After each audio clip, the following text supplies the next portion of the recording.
उनका रिजल्ट भी आ जाता है and I was the only one to get selected. Okay. So in entire NSUT, you were the one उस दिन person के who लिए, got हाँ, selected yes. for D-Show.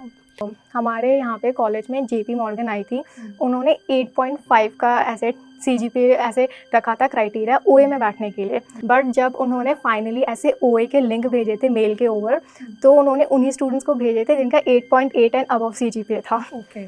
बहुत सारे ऐसा हुआ कि OA में बहुत सारे स्टूडेंट्स ने अच्छा परफॉर्म किया, सबने ऐसे सारे क्वेश्चंस कर लिए बहुत सारे लोगों ने, तो कंपनी फिर से GPA का क्राइटेरिया लगा देती है इंटरव्यू के लिए शॉर्टलिस्ट करने के लिए। In total कितने DSA questions आपने कर लिए होंगे सॉल्व? जब इंटर्नशिप में बैठी थी तब तो आई थिंक 600 प्लस हो गए होंगे। Hi everyone, and today we're going to interview Shubhangi. Shubhangi is our Alphabet student who has recently secured a great internship at D-Show. Interestingly, Shubhangi is also from my college, which is NSIT. तो आज हम शुभांगी की complete placement preparation journey के बारे में जान रहे होंगे। सबसे पहले Shubhangi, let us start with a brief introduction of you. Tell us about yourself. Hello ma'am, I'm Shubhangi Raj, currently in my third year at Netaji Subhash University of Technology in Computer Science branch, and I have recently secured an internship at D-Show. Okay, so you are from the same college as me. So how is NSIT going on? And tell us more about your BTech journey at NSIT. कि what did you do in your first year, second year, third year? किस तरीके से आपकी journey रही अभी तक? तो first semester में मैंने आपका अल्फ़ा का कोर्स ले लिया था। ऑब्वियसली आप लोग सीनियर्स थे, सो उतना ज़्यादा सोचना नहीं पड़ा, ट्रस्टेड पीपल थे तो ले लिया था। ठीक। फिर ऐसा था कि मैं फर्स्ट ईयर से मैंने थोड़े बहुत वीडियोस देखना स्टार्ट कर दिया था। ऐसा नहीं था कि मैं बहुत डेडिकेटली देख रही हूँ, बहुत डेडिकेटली कोडिंग करना स्टार्ट कर दिया, बट ऐसे वीक में 3-4 वीडियोस मैं देख लेती थी। फिर सेकंड सेमेस्टर में मेरी एक सीनियर से बात हुई, उन्होंने मेरे को बताया कि बस ऐसे वीडियोस देखना काफ़ी नहीं है, हमें क्वेश्चंस प्रैक्टिस भी करने पड़ेंगे। सो वो फर्स्ट टाइम था जब मैंने leet code, code forces, CodeChef जैसे प्लेटफॉर्म में अपना ऐसे अकाउंट बनाया था। फिर उन्होंने मेरे को ऐसे डिटेल में एक्सप्लेन किया था कि ऐसे आप ऐसे टैग्स में जाके सॉर्ट कर सकते हो, फिर ईजी टू हार्ड करके ऊपर से क्वेश्चन सॉल्व करना स्टार्ट कर सकते हो। तो उस टाइम से फिर सेकेंड सेमेस्टर से मैंने क्वेश्चंस प्रैक्टिस करना स्टार्ट कर दिए थे। फिर जितना हो सकता था उतना मैं ऐसे कॉन्टेस्ट में पार्टिसिपेट करने का ट्राई करती थी leet code and code forces पे। एंड फिर इसके बाद थर्ड सेमेस्टर तक जो आपका कोर्स था अल्फा का, वो पूरा कंप्लीट हो गया था मेरा। सो मैंने DSA के सारे टॉपिक्स पढ़ लिए थे एंड मैं साइड बाय साइड थोड़ा डेवलपमेंट में भी फ्रंट एंड टूल्स वगैरह सीखने का ट्राई कर रही थी एंड थोड़े बहुत मिनी प्रोजेक्ट्स बना रही थी। फिर उसके बाद सेकेंड ईयर के बाद ऐसा होता है कि वो 2-3 महीने का समर ब्रेक आता है, तो आई थिंक वो सबसे क्रूशियल टाइम था पूरे ऐसे प्रिपरेशन का। सो इसी टाइम पे मैंने ऐसे फुल स्टैक सीखा था एंड प्रोजेक्ट बनाया था। इनफैक्ट मैंने रेज्यूमे में 3 प्रोजेक्ट्स डाले थे, उसमें से 2 आउट ऑफ 3 प्रोजेक्ट्स मैंने समर ब्रेक में ही बनाए थे। या एंड इसके अलावा मैं ऐसे लीड कोड में क्वेश्चंस प्रैक्टिस करती थी टाइमर लगा के, एंड ऐसे मैंने CSS की भी बहुत सारे क्वेश्चंस अलग अलग टॉपिक्स के किए थे। फिर जब हमारे कॉलेज में ऐसे इंटर्नशिप के लिए कंपनीज आना स्टार्ट हो गई थी, तब उसके 10-12 डेज पहले फिर मैंने डिसाइड किया था कि अब मैं और कुछ नया नहीं सीखूंगी, अब जो मैंने कर लिया उसको थेरेली रिवाइज करूंगी।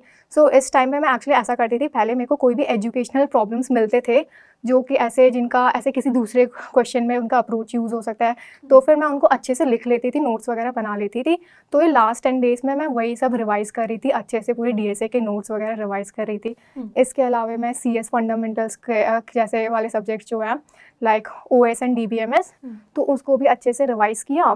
फिर हम लोग ऐसे दोस्तों के साथ इंटरव्यू की प्रैक्टिस करते थे, मीट में आके इंटरव्यू में क्वेश्चंस एक्सप्लेन करने की प्रैक्टिस करते थे। तो ये सब हमने प्रिपरेशन के लिए किया था लास्ट टाइम पे। ठीक है, मॉक इंटरव्यूज आपने प्रैक्टिस किया। Tell us more about the company that you got selected for D-Show.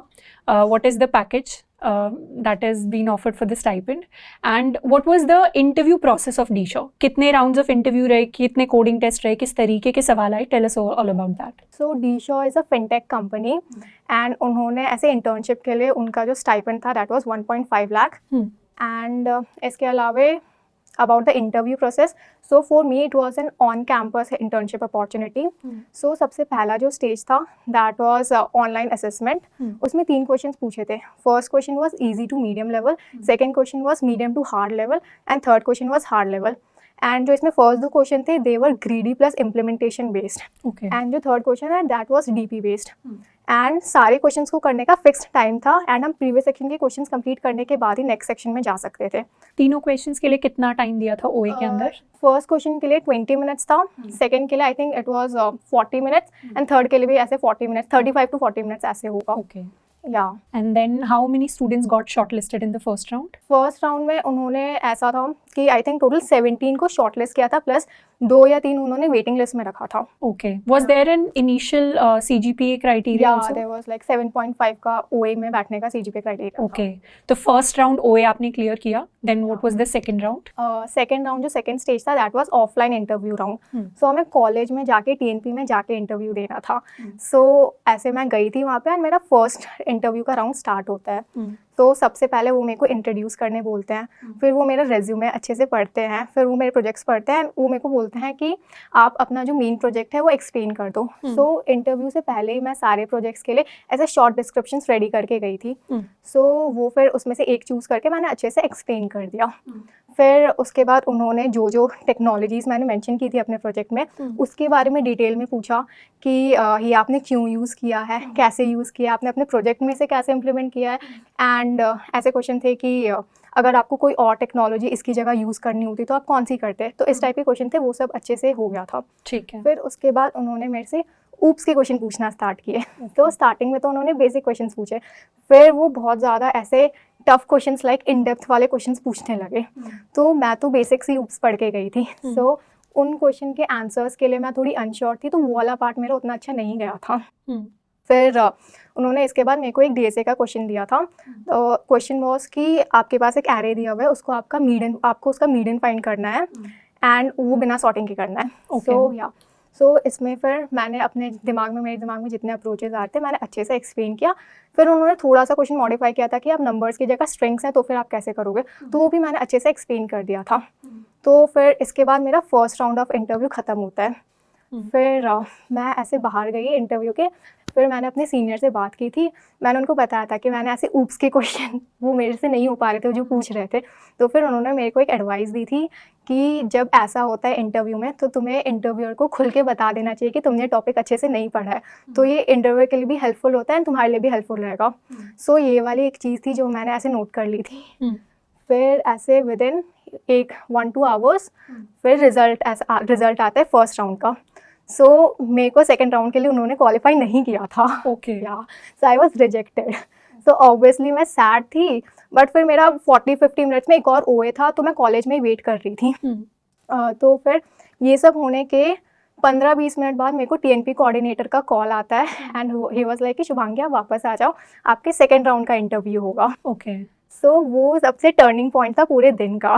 या सो एसेंशियली हुआ ये था कि जो फर्स्ट इंटरव्यू था वो मेरे पूरे टेक करियर का पहला इंटरव्यू था. तो उसमें मैं बहुत ज़्यादा नर्वस थी. तो बट सेकेंड इंटरव्यू में ऐसा हुआ कि आफ्टर बीइंग रिजेक्टेड मैंने सोच लगाया था कि मेरा इस कंपनी में नहीं होने वाला कि वर्स्ट केस तो हो ही चुका है, अब कोई नहीं, लेट्स गिव आवर बेस्ट. फिर तो मैं फॉर्चुनेटली बहुत ज़्यादा लाउड थी, बहुत ज़्यादा क्लियर थी, बहुत कॉन्फिडेंट थी सेकेंड इंटरव्यू में. सो सेकेंड इंटरव्यू स्टार्ट होता है, वही उन्होंने इंट्रोडक्शन लिया, फिर उन्होंने प्रोजेक्ट्स का थोड़ा ओवरव्यू लिया.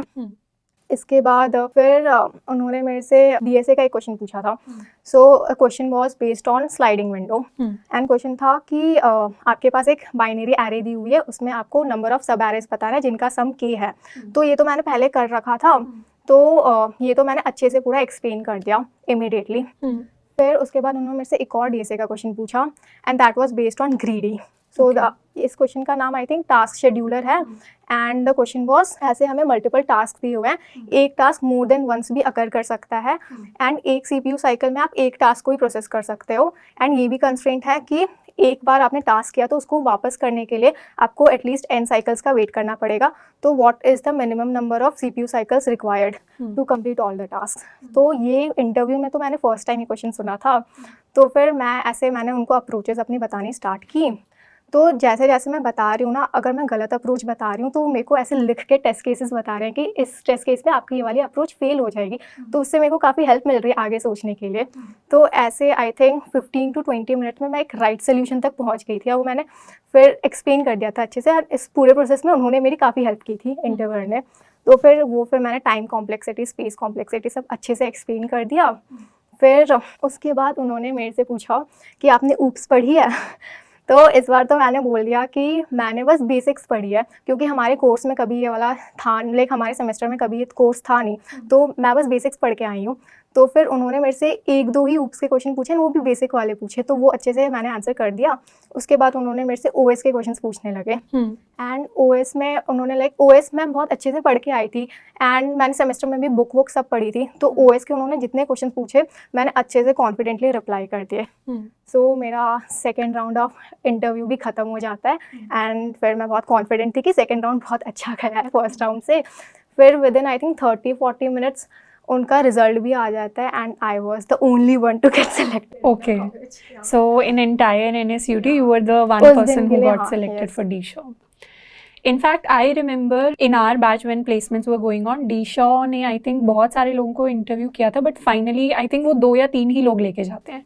D-Shaw is a company जो ज़्यादा लोगों को select नहीं करता है, Yeah, तो very particular about who they select. yeah. From what we know, I think 3 लोगों को D-Shaw, RCSM are these companies.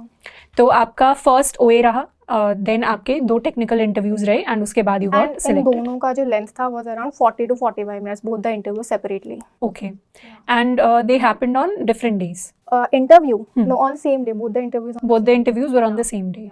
Okay, ठीक है। तो tell us more about the projects that you had in your resume. उस time पे कितने projects आपने mention किए थे रेज्यूमे में? What was the tech stack and किस तरीके के प्रोजेक्ट्स थे वो? तो मैंने अपना एक पोर्टफोलियो वेबसाइट बनाया था, उसमें मैंने अपने सारे छोटे बड़े प्रोजेक्ट्स डाले थे, बट मैंने रेज्यूमे में मेन 3 प्रोजेक्ट्स ही डाले थे। सो जो फर्स्ट प्रोजेक्ट था that was a full stack project, MERN में बनाया था मैंने, वो था। And second was a react based project and third was a discord python bot.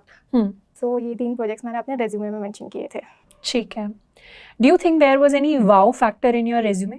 I think कि एज सच मेरे रेज्यूमे में कोई वाउ फैक्टर नहीं था, but I had made sure कि जो सारी चीज़ें मैंने अपने रेज्यूमे में मेंशन की है, मैं इंटरव्यू में जाने से पहले उनके बारे में डिटेल में इंटरव्यू क्वेश्चंस पढ़ के जाऊँ। सो एक्चुअली में मेरे को इंटरव्यू में बहुत हेल्पफुल भी रही थी। So I think the only wow factor was that I own my resume. पहले मैंने एक ड्राफ्ट रेज्यूमे बनाया था, उसके बाद आपका देख के मैंने पूरा रेज्यूमे बदल डाला। Good. So you got selected in D-Shaw with 1 lakh plus stipend. Tell us more about your DSA preparation journey. तो एज आई टोल्ड कि DSA मैंने अल्फ़ा बैच से ही किया था। फिर उसके अलावा मैं वही सेकेंड सेमेस्टर से मैंने ऐसे क्वेश्चंस करना स्टार्ट कर दिए थे एंड मैं कॉन्टेस्ट भी देने का ट्राई करती थी बहुत, जितना हो सकता था।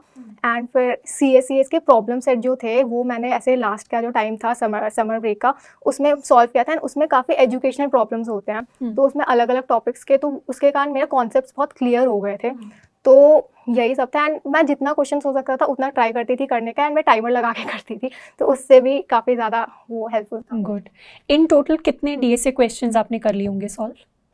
जब इंटर्नशिप में बैठी थी तब तो आई थिंक 600 प्लस हो गए होंगे। Okay, that is a big number. ठीक है। एंड DSA प्रिपरेशन के ऊपर आपने कितना टाइम आपको लगता है डेडिकेट किया होगा in the initial 2 years? I think मतलब मैं ऐसे प्रिपेयर कर रही थी कि मतलब मैं हर चीज़ ऐसे DSA कर रही थी, बट साइड बाय साइड जितना ऐसा होता है ना कि DSA भी बहुत लंबे टाइम तक नहीं कर सकते, तो उसमें फिर मैं डेवलपमेंट में भी ऐसे, जब मेरे से नहीं हो पा रहा था तो फिर मैं डेवलपमेंट में भी स्विच कर जा रही थी, तो ऐसे ऑन एंड ऑफ चल रहा था। सो आई थिंक मैंने लाइक 2 सेमेस्टर तो पूरे अच्छे से, मतलब ऐसे टाइम नहीं बता सकती exact time, I can tell you कि मैं कॉन्स्टेंटली कर रही थी एंड वो ऑन एंड ऑफ थोड़ा चल रहा था डेवलपमेंट एंड DSA के बीच में, and with more focus on DSA। Okay. So what was your CGPA when you applied for D-Shaw? It was 8.9. 8.9. Good CGPA. Thank you. So do you think CGPA is important for internships? Yes, मैं आपको एक event बताती हूँ। सो हमारे यहाँ पे college में JP Morgan आई थी, उन्होंने 8.5 का ऐसे CGPA ऐसे रखा था क्राइटेरिया OA में बैठने के लिए। सो उस टाइम मेरी 8.7 थी, वो 4th सेमेस्टर में आई थी। तो फिर मैंने अप्लाई तो कर दिया था, बट जब उन्होंने फाइनली ऐसे OA के लिंक भेजे थे मेल के ओवर, तो उन्होंने उन्हीं स्टूडेंट्स को भेजे थे जिनका 8.8 एंड अबव CGPA था। Okay. सो उस टाइम मेरे को लगा था कि ऐसे फर्स्ट ईयर में थोड़ी और CGPA रहनी चाहिए थी, एंड आई ऑल्सो थिंक कि फर्स्ट ईयर में हाई CGPA लाना इज़ ईजियर देन सेकेंड या थर्ड ईयर। सो या CGPA तो फर्स्ट ईयर से एज हाई एज पॉसिबल रखना चाहिए। एंड आई थिंक जो GPA होता है वो एक स्टूडेंट का ये रिफ्लेक्ट करता है कि वो कितना हार्ड वर्किंग है एंड कितना सिंसियर है। सो इसलिए कंपनी सबसे पहले CGPA का क्राइटेरिया OA में बैठने के लिए लगाती हैं। उसके बाद अगर बहुत सारे ऐसा हुआ कि OA में बहुत सारे स्टूडेंट्स ने अच्छा परफॉर्म किया, सबने ऐसे सारे क्वेश्चंस कर लिए बहुत सारे लोगों ने, तो कंपनी फिर से GPA का क्राइटेरिया लगा देती है इंटरव्यू के लिए शॉर्टलिस्ट करने के लिए। सो GPA तो बहुत इंपॉर्टेंट है ऑन कैंपस प्लेसमेंट्स के लिए एंड इंटर्नशिप्स के लिए। ठीक है, तो CS फंडामेंटल्स में ऑपरेटिंग सिस्टम जैसे जो सब्जेक्ट्स हो गए उनके लिए आपने किया था प्रिपरेट? यस, उनका एक्चुअली में ऐसा था कि मैं जब सेमेस्टर चल रहा था हमारा, उसी टाइम मैं उनको अच्छे से पढ़ रही थी, मैं उनका जितना हो सकता था बुक्स पढ़ती थी, तो उसके कारण बहुत ज़्यादा इंटरव्यू में हेल्प मिली थी कि बहुत एक तो रिवाइज हो गया था, प्लस इंटरव्यू के हिसाब से क्वेश्चंस आ रहे थे तो वो पढ़ के गई थी, तो वो काफ़ी सही था। ठीक है, so before you got selected for DShaw आपने कितनी कंपनीज के अंदर अप्लाई किया होगा?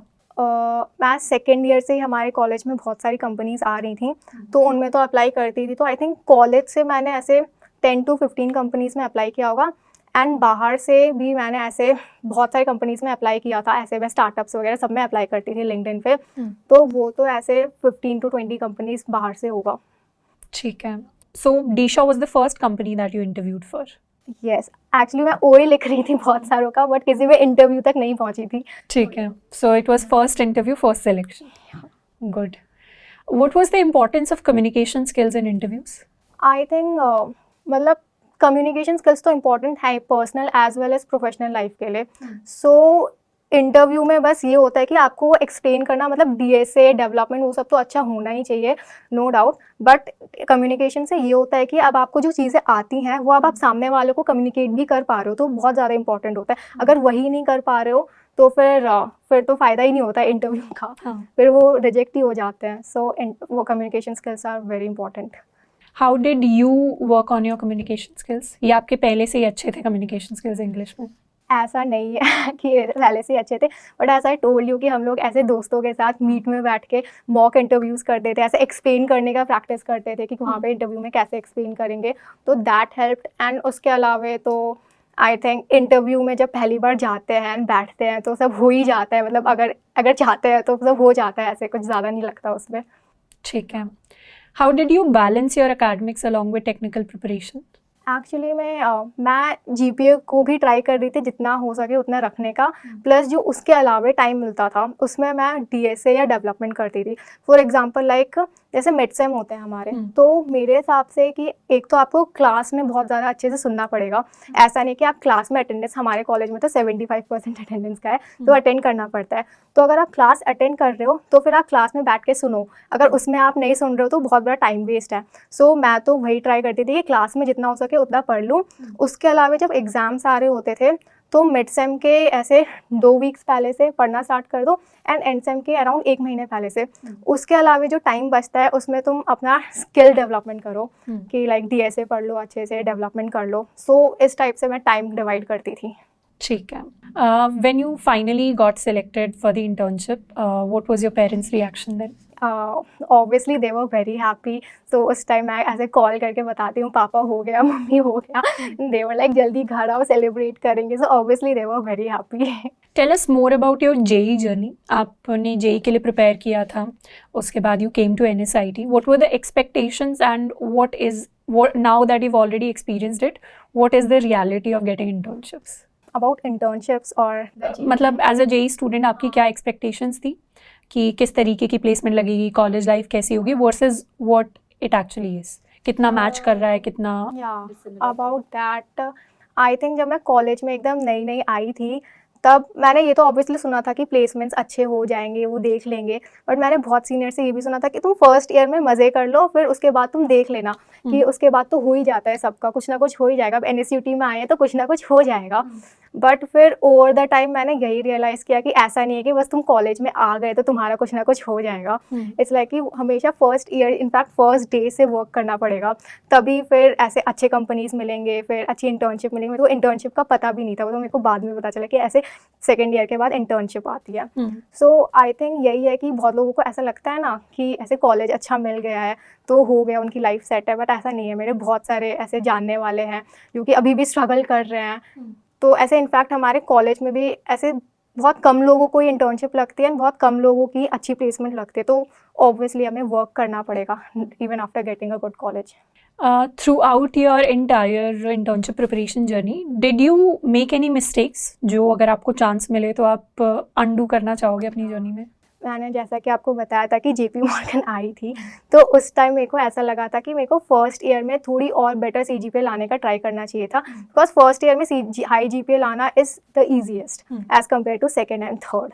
सो वो अगर मेरे को फिर से अगर ऐसे वापस जाके करना पड़े तो मैं फर्स्ट ईयर में ज़्यादा ऐसे फोकस करूँगी क्लास में एंड GPA लाने में। So what is your advice for somebody who is starting their placement preparation now, who is just starting programming and उनका प्लान है आगे जाके टेक प्लेसमेंट्स टेक इंटर्नशिप्स की तैयारी करनी है and they also want to get selected into a good company, तो what is your advice for that student? I think बहुत लोग ऐसे होते हैं जो कि बहुत लेट प्रिपेयर करना स्टार्ट करते हैं, सो आई से कि start as early as possible. It is never too late, it is never too early to start preparing for your career. So जितना जल्दी हो सके उतना जल्दी स्टार्ट करो, सबसे पहली बात। और दूसरी बात है कि build network with your seniors and with your friends. I think seniors हमें बहुत अच्छी, अगर हमारे वो नेटवर्क में रहे तो बहुत अच्छी गाइडेंस एंड मेंटरशिप प्रोवाइड कर सकता है, जो हमारे लिए बहुत हेल्पफुल रहेगी, मेरे लिए बहुत हेल्पफुल रही है। एंड उसके अलावा अपने दोस्तों के साथ भी एक पॉजिटिव सा कल्चर अगर बन जाता है कि हम लोग साथ में ऐसे क्वेश्चन सॉल्व कर रहे हैं, अगर मुझे कुछ समझ नहीं आ रहा तो मेरा दोस्त मेरे को समझा दे रहा है, मैं उन्हें समझा दे रही हूँ, तो इसके कारण एक तो जब हम क्वेश्चन एक्सप्लेन करते हैं अपने फ्रेंड को तो हमें वो वाला बहुत टाइम तक याद रहेगा जो भी हमने एक्सप्लेन किया, प्लस हमारा दोस्त भी समझ आता है, ये ऐसे चलता रहता है, तो ये बहुत पॉजिटिव सा एंड हेल्दी सा कल्चर बन जाता है। सो आई थिंक दोस्तों के साथ भी एक अच्छा ऐसे लाइक माइंडेड दोस्त बना के रखने चाहिए ऐसे प्रिपेयर करने के लिए। ठीक है, तो friends had a positive impact on Yeah. Your journey. ठीक है, तो DSA के साथ आपने स्टार्ट किया, उसके बाद पैरेलली आपने डेवलपमेंट सीखी या पहले DSA किया फिर आपने डेवलपमेंट? ऑन एंड ऑफ, मतलब ऐसा नहीं है कि DSA स्टार्ट कर दिया तो हम बहुत लंबे टाइम तक उसे कर सकते हैं, बिकॉज बहुत दिमाग लगता है एंड वो उतने देर तक नहीं कर सकते एकदम लंबे टाइम, तो या स्विच करते रहना चाहिए। ठीक है, तो DSA के लिए आपने कौन सी लैंग्वेज पिक की, C++ या Java? Java, because of alpha? Yes, actually मेरे को ऐसे ज़्यादा सोचना नहीं पड़ा, मैंने बस आपका कोर्स आया एंड मैंने ले लिया, एंड फिर मैंने थोड़ा सा ये भी सोचा था कि फ्यूचर में ऐसे डेवलपमेंट में भी वो यूज़फुल होएगा, तो इसीलिए। ठीक है, so this year for 2025 internship season, do you have any advice for students जो इस बार इंटर्नशिप्स के अंदर इंटरव्यूज़ के अंदर बैठेंगे? इंटरव्यू टिप्स अगर मैं बताऊं तो ये होगा कि सबसे पहला जो मेरे लिए भी काफ़ी यूज़फुल थी कि इंटरव्यूअर को बता दो कि आपको ये वाला टॉपिक नहीं आता है, तो फिर वो इंटरव्यूअर भी ऐसा होगा किसी और टॉपिक से पूछेगा। ठीक है, फिर उसके अलावा आल से कि आप जो भी सोच रहे हो उसको एकदम डिटेल में अच्छे से बताओ, जो भी आप सोच रहे हो। फॉर एग्जांपल लाइक अगर आप space complexity and time complexity बता रहे हो तो उसमें हर एक वेरिएबल का कितना वो एक्चुअली में ऐड करता है, हर एक लूप कितना ऐड कर रहा है, वो सब कुछ अच्छे से लिख के बताओ एंड फिर जो फाइनल जो होगा वो वैसे बताओ, तो हर चीज़ एकदम डिटेल में बतानी चाहिए। एंड उसके अलावा इंटरव्यू को अपने फेवर के डायरेक्शन में ले जाना आना चाहिए। सो अगर जैसे इंटरव्यूअर ने आपसे कोई सवाल पूछा एंड आपको उससे रिलेटेड जो कॉन्सेप्ट है कोई अच्छे से आता है तो आप मे बी थोड़ा सा मेंशन कर सकते हो उसके बारे में, उस कॉन्सेप्ट के बारे में, तो मे बी हो सकता है कि नेक्स्ट क्वेश्चन इंटरव्यूअर आपसे वही पूछे, तो फिर अपने डायरेक्शन में लेके जाना का ट्राई करना चाहिए इंटरव्यू को। ठीक है, okay, so you got selected in DShaw, what do you think were the top 3 things that help you get selected? I think it was DSA for sure, फिर उसके बाद CS फंडामेंटल्स, फिर communication. Okay, and इनको आप priority में भी यही दोगे? या ठीक है। In your entire interview process was there any memorable experience जो आपको लग रहा है ये काफ़ी सबसे मेमोरेबल एक्सपीरियंस रहा, या कोई चैलेंजिंग एक्सपीरियंस आया बीच में? Talking about challenges, so second year में भी हमारे कॉलेज में ऐसे इंटर्नशिप के लिए कंपनीज आ रही थी। सो फर्स्ट टाइम जब मैं किसी कंपनी के OA में बैठी थी तब तो सबसे पहला बड़ा जो चीज़ था that was a reality check कि OA में इतने टफ क्वेश्चंस भी आते हैं। मैं एक्चुअली में उस टाइम भी बहुत प्रिपेयर करके बैठी थी, फिर जब क्वेश्चन का लेवल देखा तो उस टाइम मेरे को ऐसा हो गया था मेरे से कैसे होगा। और एक दूसरी चीज़ थी कि पहली बार OA में बैठने का जो स्ट्रेस और प्रेशर होता है वो अलग ही लेवल का होता है। तो उस टाइम कुछ दिनों के लिए मेरा ऐसा हो गया था कि एक तो सबसे पहले मैं इतने टफ क्वेश्चंस कैसे सॉल्व कर पाऊंगी OA में, एंड इतने ज़्यादा प्रेशर के अंडर कैसे सोच पाऊंगी। But eventually I talk to my friends, उन सब का सेम हालत था, तो फिर हम सब ने साथ में प्रिपरेशन स्टार्ट की and over the time we worked on it. So वो चैलेंज था। इसके अलावा फिर टॉकिंग अबाउट कोई ऐसा इवेंट, तो I have to think about it. ठीक है, तो जनरली स्टूडेंट से जब बात करते हैं तो पूरे प्रोसेस के अंदर जनरली ओए इज द स्टेप जो उन्हें सबसे ज़्यादा टफ लगता है। Exactly. So any tips for students who want to clear their OA round for online assessment, कैसे उसको अप्रोच करना चाहिए? जनरल हम डीएसए की तैयारी करते हैं, पर ओए को क्लियर करने के हिसाब से किस तरीके से तैयारी करनी चाहिए? आई थिंक ओए इज़ द टाइम जहाँ पे मतलब मेरे को ऐसा लगता है कॉम्पिटिटिव प्रोग्रामिंग अच्छा होता है, क्योंकि उसमें स्पीड बनती है एक तो, और एक्चुअली में हम कॉम्पिटिशन कर रहे होते हैं कि बाकियों से बेटर परफॉर्म करें। तो अगर हम कॉम्पिटिटिव प्रोग्रामिंग में स्टार्टिंग से थोड़ा करेंगे तो ओए में हमारे लिए थोड़ा ईज रहेगा, बिकॉज हम कॉन्टेस्ट भी दे रहे होते हैं, तब भी टाइम का प्रेशर रहता है, तब भी दूसरों से पहले करने का प्रेशर रहता है। ओए में भी सेम रहता है। तो आपको आई थिंक फर्स्ट ईयर से या पहले से ही कॉम्पिटिटिव प्रोग्रामिंग में थोड़ा बहुत करना चाहिए, ऐसा नहीं कि बहुत ज़्यादा, पर थोड़ा बहुत, तो उससे ओए का थोड़ा ईज होता है। इसके अलावा तो यही है कि टाइमर लगा के प्रैक्टिस करो, जितना जल्दी हो सके उतना सोच पाओ, यही सब की प्रैक्टिस करनी है। Practice is everything. ठीक है, इसके अलावा और कुछ जो आप अपनी जर्नी से शेयर करना चाहते हैं? आई थिंक यही है कि जितना हो सके उतना एक पॉजिटिव कल्चर अपने अराउंड बनाओ, दोस्तों का नेटवर्क बनाओ, सीनियर्स का नेटवर्क बनाओ। इनफैक्ट कॉलेज में रह के ऐसे सोसाइटीज़ में पार्टिसिपेट करो, उससे सीनियर्स का अच्छा नेटवर्क मिलता है। जो टेक सोसाइटीज़ होती है उसमें अच्छे टेक वाले सीनियर्स मिलते हैं, उनसे बातें करो। एंड फर्स्ट ईयर से ही जितना हो सके उतना जल्दी स्टार्ट कर दो। ऐसा नहीं है कि हाँ मैं सेकेंड ईयर में जाके स्टार्ट करूँगा, ऐसा नहीं है। एंड फर्स्ट ईयर से ही जितनी हाई हो सके उतनी हाई जीपीए रखो, ये सारी चीज़ें हैं। या क्वांट एप्टीट्यूड की कोई इंपॉर्टेंस लगी आपको इंटर्नशिप इंटरव्यूज में? डीशॉ में तो ना ही ओए में पूछा था ना ही इंटरव्यू में पूछा था, बट ऐसे मैंने कुछ और कंपनीज के ओए दिए थे, तो उसमें वो इजी टू मीडियम लेवल की रीजनिंग के क्वेश्चंस पूछ सकते हैं। जैसे कौन सी कंपनीज थी जिन्होंने पूछा? आई थिंक एक एसटी एडवाइजर करके एक कंपनी थी, उन्होंने पूछा था। उसके अलावा तो I can not like recall the company names. ठीक है, ओके। तो डीएसए डेवलपमेंट कम्युनिकेशन, आपने बोला आपकी जर्नी के अकॉर्डिंग डीएसए की सबसे ज़्यादा इंपॉर्टेंस रही आपके सिलेक्शन में, then development which were your computer science fundamentals आपके लिए। या computer science and then communication and then development. In fact development I will say कि जैसे हम कंपनीज में जाते हैं, ज़रूरी नहीं है कि वो सेम टेक स्टैक यूज़ कर रहा हो जो हमने लाइक सीखी है। इनफैक्ट कंपनी में अलग अलग टीम्स जो होती हैं अलग अलग टेक स्टैक में काम करती हैं। सो उसके लिए आई थिंक जब इंटरव्यू भी होता है तो जो इंटरव्यूअर देखता है कि स्टूडेंट की लॉजिक बिल्डिंग कैसी है, प्लस उनको सोल्यूशन को अप्रोच करने का तरीका कैसा है। सो ये डीएसए के थ्रू ही टेस्ट हो सकता है। तो आई थिंक डीएसए को ही हाईएस्ट प्रायोरिटी पे रख के प्रिपेयर करना चाहिए, बिकॉज वो लॉजिक बिल्डिंग में हेल्प करता है, which is very essential for tech roles. ठीक है, okay. So what are your plans in the future for your placements? अभी तो आई एम ट्राइंग कि मैं इतना लाइक अभी ऐसा है कि I got to know from seniors की डीशॉ में ऐसे जावा यूज़ होती है, पाइथन यूज़ होती है, तो अभी मैं वही लैंग्वेजेस अच्छे से उसके डेवलपमेंट सीख रही हूँ। मैंने स्प्रिंग बूट सीखा था लास्ट मंथ, प्रोजेक्ट बनाया, एंड यही मैं अभी ट्राई कर रही हूँ कि मैं इंटर्नशिप पे फोकस करूँ। अभी उतना मैंने प्लेसमेंट के बारे में नहीं सोचा है। मे बी जब ऐसे 3-4 महीने बचे होंगे नेक्स्ट मंथ से या नेक्स्ट टू नेक्स्ट मंथ से, मैं उसके बारे में थोड़ा सोचूँ।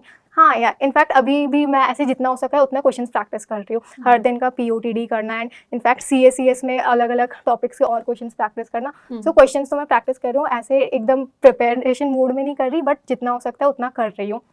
या ठीक है। तो जब जेई करके आप आए थे तो ठीक है, आपको लगा NSIT के अंदर आए तो कहीं ना कहीं लग जाएगी प्लेसमेंट।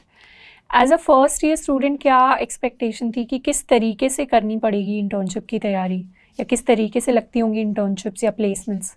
फर्स्ट ईयर से ही मेरे को ये तो पता था कि कोडिंग करनी है, तो कॉलेज में घुसने से पहले ही पता चल गया था कोडिंग करनी है, तो इसीलिए मैंने वो कोर्स भी ले लिया था जल्दी। तो ऐसा था तो कि हाँ ठीक है मैं कोडिंग तो करूँगी। उसके अलावा एज सच मेरे को बहुत ज़्यादा आइडिया नहीं था कि कैसे करनी है, क्या करनी है। वो ओवर द टाइम जितने लोगों से बात की, सोसाइटी ज्वाइन करके सीनियर से बात की, उसके बाद ही पता चली है। ठीक है। लाइव सेशंस अटेंड किए थे आपने अल्फा के अंदर? या मैंने वो ऐसे किया था, वो इंटर्नशिप वगैरह करके कैसे प्रेप करना है, लिंक्डइन कैसे अपडेट करना है, रेज्यूमे कैसे बनाना है, वो सब किया था। हेल्पफुल लगा आपको? यस। ठीक है, तो आई होप शुभांगी की जर्नी से हमें कई सारी नई चीज़ें हैं जो सीखने को मिली होंगी। डेफिनेटली जो उनकी डीशॉ इंटर्नशिप है उसमें डेटा स्ट्रक्चर्स एंड एल्गोरिदम्स की जो फंडामेंटल नॉलेज थी उनकी, उसने काफ़ी ज़्यादा उनको हेल्प किया।